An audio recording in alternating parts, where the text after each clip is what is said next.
6 days before he died, Connor Murphy uploaded a video to his YouTube channel. The caption read, "Obituary pending." At the time, most people assumed it was another bit. Connor had been doing things like that for years, leaning into the weirdness, blurring the line between genuine belief and performance, daring his audience to figure out which one they were watching. But on July 7th, 2026, in a luxury villa outside Bangkok, the bit ended. Connor Murphy was 32 years old and, at his peak, one of the most recognizable faces in fitness YouTube. His breakthrough came in 2016 with a video called "The Connor Murphy Fake Shirt Trick," a visual gag where he appeared to pull off an ordinary t-shirt and reveal a physique that looked anatomically improbable. The video crossed 63 million views. He followed it with street interactions, shirtless pranks, public flexing, and Omegle experiments, all built around the same core appeal. Here is a man who has taken his body further than almost anyone, and he is going to make you watch. He branded himself an anti-shirt activist. By the late 2000s, he had over 2 million subscribers and a young male audience that treated him like a blueprint. However, somewhere around 2019, the blueprint started deteriorating. He began losing significant muscle mass, which observers linked to cycling off performance-enhancing substances after he started experiencing accelerated hair loss. The fake natty accusations that had followed him for years got louder. He admitted to using compounds, though he denied traditional steroids in some statements. Around the same period, something else started shifting in his content, something harder to name. The fitness videos began giving way to long, unscripted monologues. He talked about prolonged fasting, meditation, ayahuasca, psychedelics. He started making claims that his audience couldn't tell whether to take seriously or not, that he had achieved enlightenment, that he was an infinite intelligence, that he was immortal, and he was the second coming of Jesus. He sometimes labeled it satire, he sometimes didn't. Friends and collaborators who appeared in his videos during this period later described watching someone change in real time, not all at once, but gradually, each video a little further from the person they'd known. One collaborator said Murphy had been tapped into a level of consciousness that most people never will be, framing it charitably, though adding that some of what he shared bordered on conspiracy theories. Others were less charitable. Claims circulated, unconfirmed by authorities, that in the weeks before his death he had been injecting gold into his body, believing it would give him special powers or access to other dimensions. His channel had hundreds of millions of total views, and the comment sections of his later videos became a debate that never resolved. 6 days before he died, he uploaded a video captioned "Obituary Pending." On July 7th, 2026, Connor was staying at a luxury lakefront villa in Bang Phli, just outside Bangkok, that he and his 22-year-old girlfriend had rented for 3 months. The interior, when police eventually got inside, was covered in black and yellow paint. Walls, furniture, appliances, all of it vandalized from the inside. Whatever had been happening in that house before anyone called for help, it had been building for a while. Around 3 p.m., he left the property in a hired vehicle. What happened next was captured on a phone by a staff member at the residential village. The footage showed him trying to hand the driver 1,000 baht to keep driving after they arrived back. When the driver refused, he got out and approached a stranger's car. He was yelling. He rolled on the road. He made gestures that witnesses described as praying. Neighbors called the police. When officers arrived, Connor ran. He fled through the village toward a lake on the property and jumped in. Witnesses watched him swim and kept watching as he slowed and then didn't come back up. The lake was more than 10 meters deep. Nobody went in after him. Witnesses said they held back because of how physically large he was, afraid he would pull a rescuer under with him. Divers from the Po Tek Tung Foundation arrived and searched for 30 minutes before recovering his body 20 meters from the shore. There were no visible signs of assault, no major external trauma beyond abrasions consistent with rolling on the road. Inside his vehicle, police found 2 unused syringes and a bag containing unidentified white pills. His girlfriend, who cooperated with investigators, said she had not witnessed any drug use that day and had no knowledge of what he had taken. Toxicology results were pending. The U.S. State Department confirmed an American citizen had died in Samut Prakan on July 7th and that consular assistance had been provided. His family made no immediate public statement. Online, the reaction was immediate and split down the middle. Fitness communities posted tributes alongside old clips of him at his peak. The fake shirt trick, the Omegle videos, the early content where the most alarming thing about him was how good he looked. Alongside those, older clips of him mid-spiral started recirculating. One in particular where he stared into a camera and said, "I feel like I'm dying every second. I'm really high. It's getting weird." Some people had watched that video and laughed. Some had posted it as a meme. In the days after July 7th, the comments under it looked different. On November 22, 2021, a 57-year-old Norwegian man uploaded what would become his final YouTube video. In it, he sits in an outdoor bathtub filled with icy water, drinks vodka straight from the bottle, and wanders barefoot through a winter forest with the number 57 written in marker across his forehead. It was his birthday, and he titled it, "I am not dead, I am 57 today." 4 days later, he was gone. Tor Eckhoff, known online as Apetor, had been making videos since 2006 on a channel that would eventually reach over 1.2 million subscribers and nearly 390 million total views. His content had almost no words in it, just silent footage of a man in extreme cold doing things most people would never attempt. He worked at a paint factory in Sandefjord, Norway by day, and spent his winters filming himself at lakes and forests by night.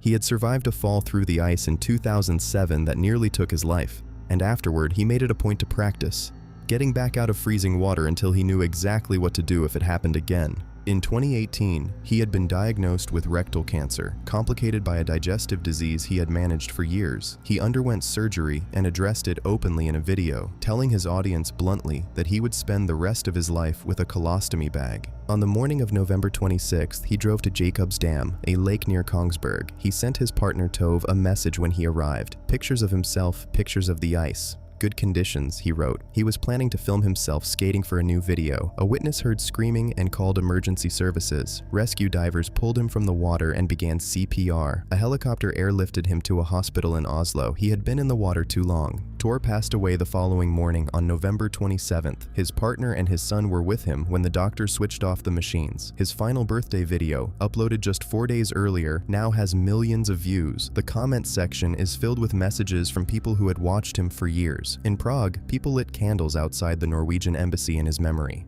A hole had been cut in the ice at Jacobs Dam. He had been alone. Police confirmed foul play was not suspected. His channel is still up. The videos are still accumulating views. A species of stonefly discovered in 2023 was named after him. He had a small role filmed in a Norwegian comedy before he passed away, and it was released posthumously.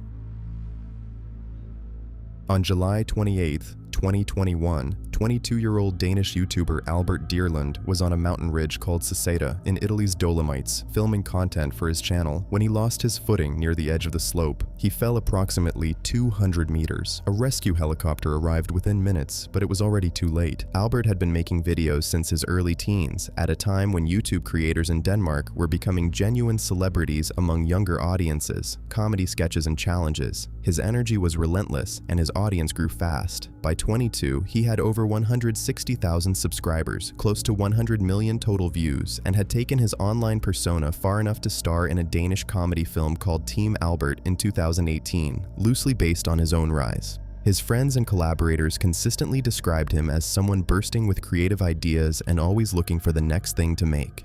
By the summer of 2021, he had returned to Denmark after a period in Los Angeles and uploaded a handful of new videos reflecting on what he called a beautiful summer ahead. In one of them, he spoke about the importance of appreciating small moments and being present. Nobody reading those words at the time had any reason to find them unusual. Then he traveled to Italy with friends. Seceda is one of the most photographed locations in the Alps, rolling green meadows that end abruptly at sheer limestone cliffs dropping into deep valleys. Cable cars bring tourists to the top. Marked trails keep most visitors safe, but several viewpoints sit only a short distance from exposed edges where the ground simply ends. Mountain rescue teams in the area have made repeated appeals over the years, reminding visitors that one slip near those edges can be fatal. Albert was filming when it happened. His companion, American YouTuber Tucker Doss, was photographing the landscape about 60 meters away. According to Italian reports, Albert had sat down near the edge to film a short clip when he lost his footing on the wet grass. Tucker heard his name called out and watched Albert slide over the edge before he could reach him. He called emergency services immediately. Italian authorities investigated and found no evidence of foul play and no evidence of anything other than an accidental fall. The case was closed as a tragic accident. In the days that followed, rumors spread fast online. Some claimed he had been taking a selfie. Others said he was attempting a dangerous stunt for views. None of those claims were supported by the investigation. Officials confirmed only that he was filming content and that the fall resulted from losing his footing. No footage of the accident exists publicly, and no verified recording of his final moments has ever been released, despite several videos online claiming otherwise. His mother confirmed the news to a Danish newspaper shortly after and asked the public to respect the family's privacy. His comment sections filled with thousands of messages from fans who had grown up watching him, people from Denmark and beyond who recognized his face from sketches they had watched as teenagers and couldn't quite believe someone so young and so alive on camera was gone. His parents published a book about his life in the years that followed, sharing memories of his childhood and his career rather than leaving the headlines as the final word on who he was. On the morning of May 21, 2025, Hannah Rose Moody posted on her Instagram that she was heading out for a hike. She mentioned she was bringing around 5 gallons of water. She was an experienced hiker who had tackled trails across Arizona regularly, someone who had moved back to Scottsdale specifically because she loved the desert mountains. To anyone who followed her, it was a completely routine update. She never came back. Hannah was 31 years old, a personal trainer, former competitive bodybuilder, and content creator who shared hiking adventures and her Christian faith across Instagram, TikTok, and YouTube. Her Instagram account had close to 50,000 followers. Her YouTube channel, smaller but consistent, focused on faith-based reflections. Friends and followers described the warmth that came through her content as something genuinely rare online. That morning, she set out from the Gateway Trailhead in the McDowell Sonoran Preserve in Scottsdale. It was a trail she knew, and the temperature that day reached around 102 degrees Fahrenheit. When she failed to show up for plans that afternoon and her phone went unanswered, her friends reported her missing around 7:50 that evening. Scottsdale police found her car still parked at the trailhead. A search began immediately. Officers on foot, drones, a helicopter from Phoenix Police.